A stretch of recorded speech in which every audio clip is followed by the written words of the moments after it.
Hello friends, welcome to my YouTube channel which is Bhagyashree study point. आज हम देखेंगे आज के डेली जीके अपडेट्स। तो फ्रेंड्स, वीडियो स्टार्ट करने से पहले जिस किसी ने भी अभी तक चैनल को सब्सक्राइब नहीं किया, चैनल को सब्सक्राइब करके बेल आइकन को प्रेस जरूर कर दें ताकि आपको आगे आने वाले हर वीडियो का नोटिफिकेशन सबसे पहले मिल सके। तो चलिए फ्रेंड्स, स्टार्ट करते हैं। नियुक्ति है। सेवानिवृत्त डीजी पंकज कुमार सिंह बने उपराष्ट्रीय सुरक्षा सलाहकार। सेवानिवृत्त बीएसएफ है। DG Pankaj Kumar Singh deputy NSC उप राष्ट्रीय सुरक्षा सलाहकार नियुक्त किए गए हैं। सरकार ने इससे जुड़ा आदेश जारी कर दिया है। राष्ट्रीय सुरक्षा परिषद सचिवालय के अनुसार राजस्थान कैडर के 1988 बैच के आईपीएस अधिकारी सिंह को 2 साल के लिए सलाहकार नियुक्त किया गया है। डीजी पंकज कुमार सिंह 31 दिसंबर 2022 को बीएसएफ प्रमुख के पद से सेवानिवृत्त हुए हैं। एक आधिकारिक आदेश के अनुसार राजस्थान कैडर के 1988 बैच के आईपीएस अधिकारी सिंह को पुनः रोजगार अनुबंध पर नियुक्त किया गया है। व्यापार से रिलेटेड न्यूज़ है। अडानी समूह करेगा हाइड्रोजन चालित ट्रक का विकास। अडानी समूह ने कहा है कि वह खनन क्षेत्र से जुड़े परिवहन और लॉजिस्टिक के लिए हाइड्रोजन ईंधन से चलने वाले ट्रकों को तैनात करेगा। एशिया के सर्वाधिक अमीर व्यक्ति गौतम अडानी की अगुवाई वाले समूह ने एक बयान में कहा है कि अडानी एंटरप्राइजेस लिमिटेड ने खनन, लॉजिस्टिक और परिवहन के लिए हाइड्रोजन चालित ट्रक के विकास की एक पायलट परियोजना शुरू करने का समझौता किया है। विविध में है। एएसआई ने नालंदा में खोजे 1200 साल पुराने 2 लघु स्तूप हैं। भारतीय पुरातत्व सर्वेक्षण के पटना सर्कल ने राज्य के नालंदा जिले में विश्व विरासत स्थल नालंदा महाविहार के परिसर के भीतर सराय टीले के पास भू निर्माण गतिविधियों के दौरान 2 1200 साल पुराने लघु स्तूपों की खोज की है।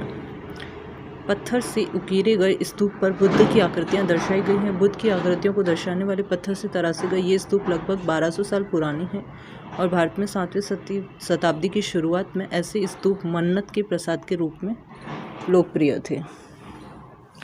अंतर्राष्ट्रीय न्यूज़ है। भारत श्रीलंका की ऋण पुनर्गठन योजना का समर्थन करेगा। श्रीलंका के राष्ट्रपति रानिल विक्रमसिंघे ने संसद को बताया कि ऋण पुनर्गठन पर भारत और चीन के साथ बातचीत सफल रही है।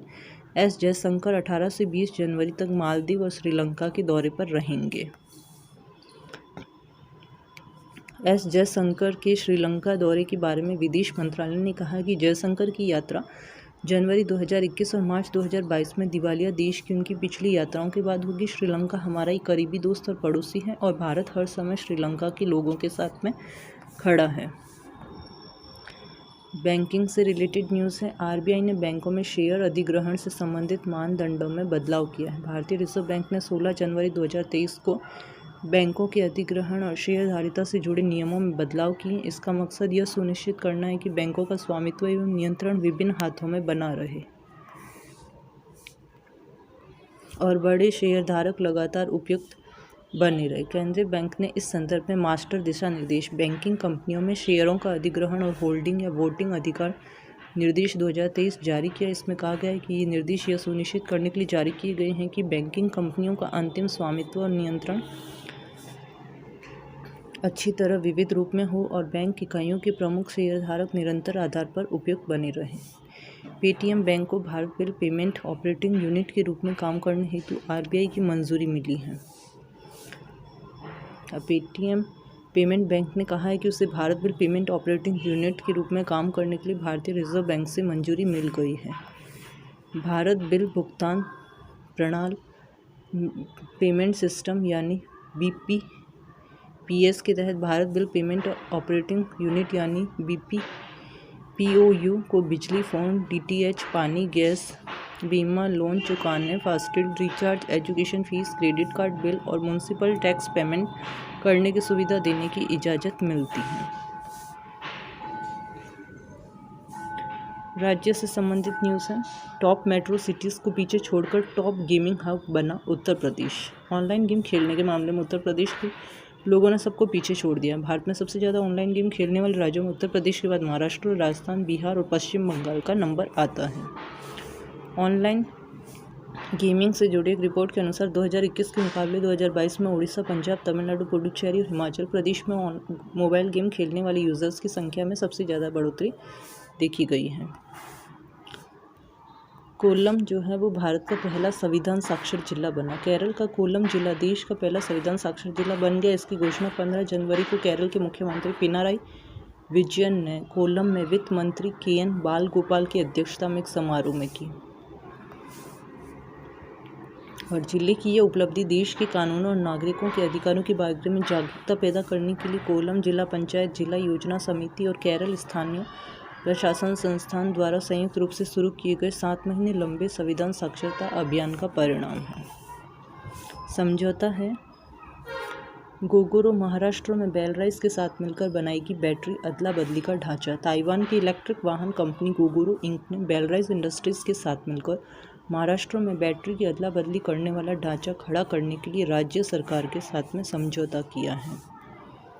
स्विट्जरलैंड के दावोस में विश्व आर्थिक मंच की बैठक से इतर गोगोरो इंक और बेलराइस ने इस संबंध में महाराष्ट्र सरकार के साथ एक गैर बाध्यकारी समझौता ज्ञापन पर हस्ताक्षर किए हैं। अर्थव्यवस्था से रिलेटेड न्यूज़ से दिसंबर में भारत का निर्यात 12.2% घटा, व्यापार घाटा बढ़ा। वैश्विक चुनौतियों के बीच देश का निर्यात दिसंबर 2022 में 12.2% घटकर $34.48 अरब रह गया। इस दौरान आयात में कमी के बावजूद देश का व्यापार घटा 12.8% बढ़कर $23.76 अरब पर पहुंच गया। 16 जनवरी को जारी आधिकारिक आंकड़ों के मुताबिक पिछले साल दिसंबर में आयात 3.5% घटकर $58.64 अरब रहे। दिसंबर 2021 में यह $60.33 अरब रहा था। वित्त वर्ष 2023 के लिए भारत का राजकोषीय घाटा 17.5 लाख करोड़ रुपए SBI के अनुसार।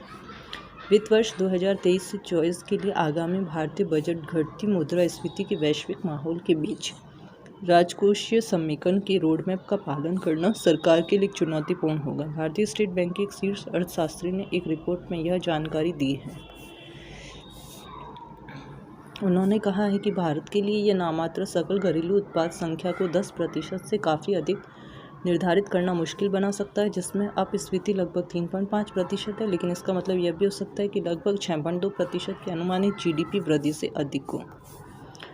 साइंस से रिलेटेड न्यूज़ है। 2025 तक डॉपलर वेदर रडार नेटवर्क से कवर होगा पूरा देश।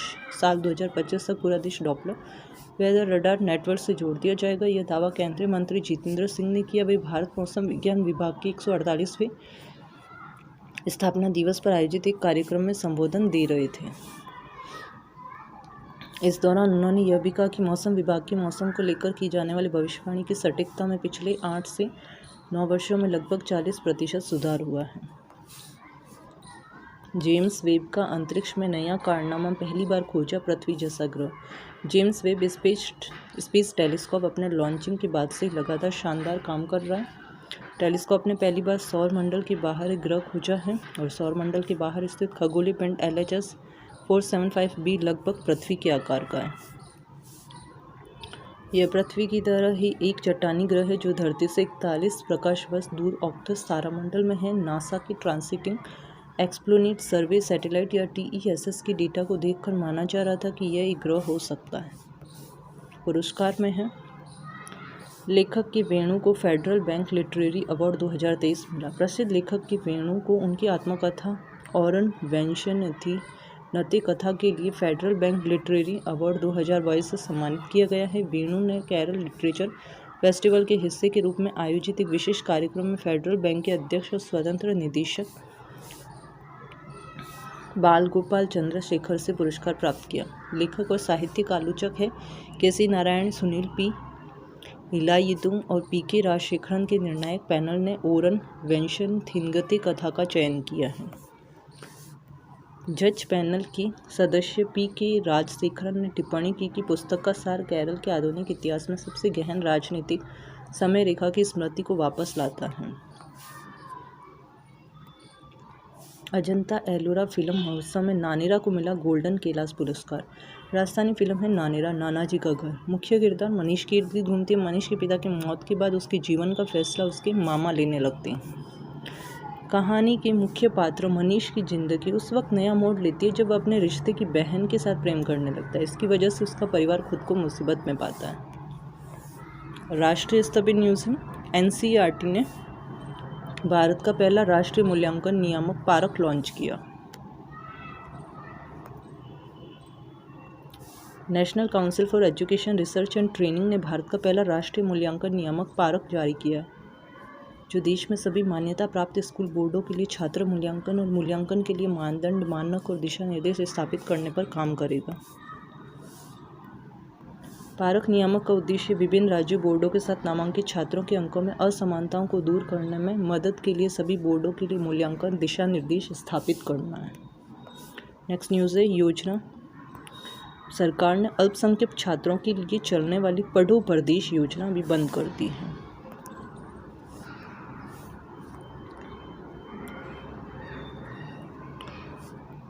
अल्पसंख्यक मंत्रालय की तरफ से अल्पसंख्यक छात्रों को दी जाने वाली पढ़ो प्रदेश स्कीम को अभी बंद कर दिया गया। मंत्रालय ने विदेश में पढ़ाई के लिए एजुकेशन लोन पर लगने वाले ब्याज पर सब्सिडी देने वाली इस योजना को बंद कर दिया है। रिपोर्ट के मुताबिक है इंडियन बैंक एसोसिएशन द्वारा पिछले महीने सभी बैंकों को 2022-23 से पढ़ो प्रदेश ब्याज सब्सिडी योजना को बंद करने के बारे में सूचित किया गया था। अब तक यह योजना नामित नोडल बैंक केनरा बैंक के जरिए से चलाई जा रही थी।